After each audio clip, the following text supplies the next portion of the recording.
السلام عليكم ورحمة الله تعالى وبركاته. كنتمنى أنكم تكونوا بألف خير وأحوالكم تكون طيبة.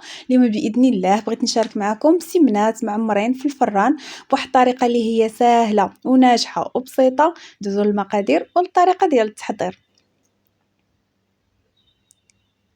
بالنسبة للحشوة عندي خيزو، عندي قرعة، عندي فلفلة حمراء، فلفلة خضراء، البصلة ممكن ديروا أي خضرة عندكم. هنا عندي شويه ديال الكفته، قزبور ومعدنوس مقطعين.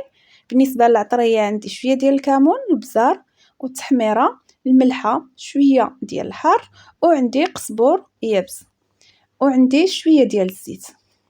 ندوزو للطريقه ديال التحضير. هنا اول حاجه كنضيف الزيت على الخضره اللي مقطعه، من بعد كنضيف العطريه، كنشحر مزيان داك الخضره مع الزيت ومع العطريه. هنا كما كتشوفوا بعد ما تشحرات لي الخضره كنضيف الكفته. ممكن انكم تخليوها الخضره بوحدها ولا ديروا الطون ولا على حسب اللي متوفر عندكم وعلى حسب اللي بغيتو نتوما. كنحرك مزيان ديك الكفته، من بعد كنضيف قزبور ومعدنوس مقطعين،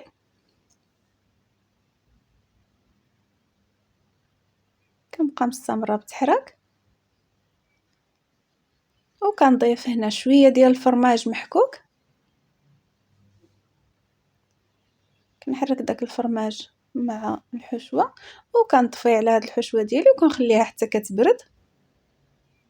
انا دائما كنسبق التوجد ديال الحشوه قبل من العجينه. هنا بالنسبه للعجينه عندي جوج ليفونس ديال الدقيق الفينو، زلافه ونص ديال الدقيق الفورس، عندي الملحه، خماره واحده ديال الحلوه، عندي معلقه ديال الخل، وعندي شويه ديال الخميره معجونه، وعندي الماء دافي. دوزو للطريقه ديال التحضير. هنا كناخذ دقيق الفينو، انا هنا غلبت الفينو على الفورس، ممكن انكم ديروا العكس.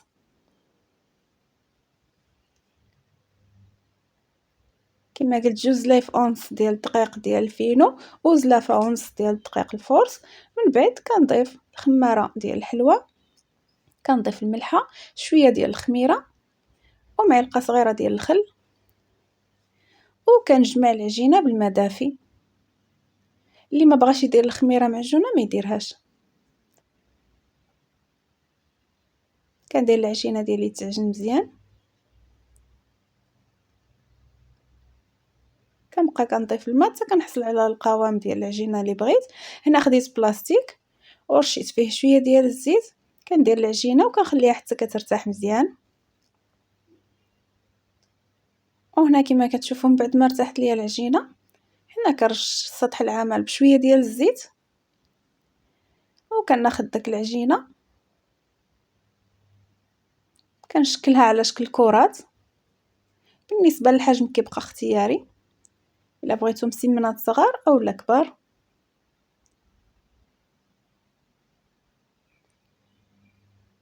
وهنا من بعد ما كملت داك الكرات كلهم خليت العجينه ارتاحت واحد شويه، من بعد كنبدا نطلق العجينه بشويه ديال الزيت وكنورقها بالزبده. كما كتشوفوا كنطلقها مزيان.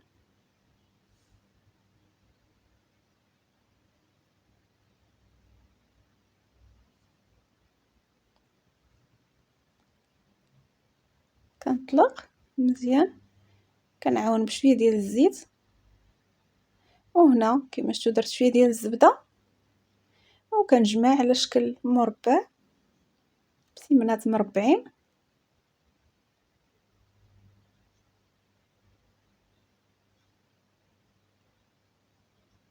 كنبقى مستمره بنفس الطريقه حتى كنكمل داك الكميه كلها ديال الكرات اللي عندي. كما شفتوا العجينه فاش كتخليوها ترتاح كتطلق معاكم بكل سهوله.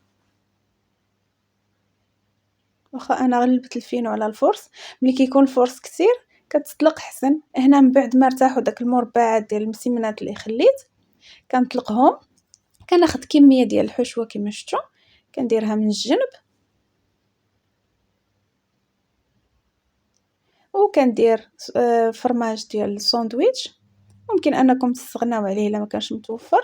وانا كما شفتوا كنحل العجينه من الجنب كنغطي بها الحشوه وكنهزها كنحطها فوق من الطرف اللي فيه الفرماج وكنجمع كما شفتوا الطريقه سهله، وكنستفهم في اللاطه ديال الفران، كنخليهم يرتاحوا واحد شويه، كندهنهم بصفار ديال البيض مع شويه ديال الزيت. هنا كما شفتوا خديت واحد الموس درت واحد الشريطات على العجينه، وكنرش شويه ديال الزنجلان، بغيتو ترشوا عليهم حتى الفرomاج ولكن حتى كيطيبوا وكترشوا واحد شويه. وهنا من بعد ما خرجت المسيمنات من الفران كما شفتوا هذا هو الشكل ديالهم، كيجيو صراحه رائعين، كيجيو لذاذ.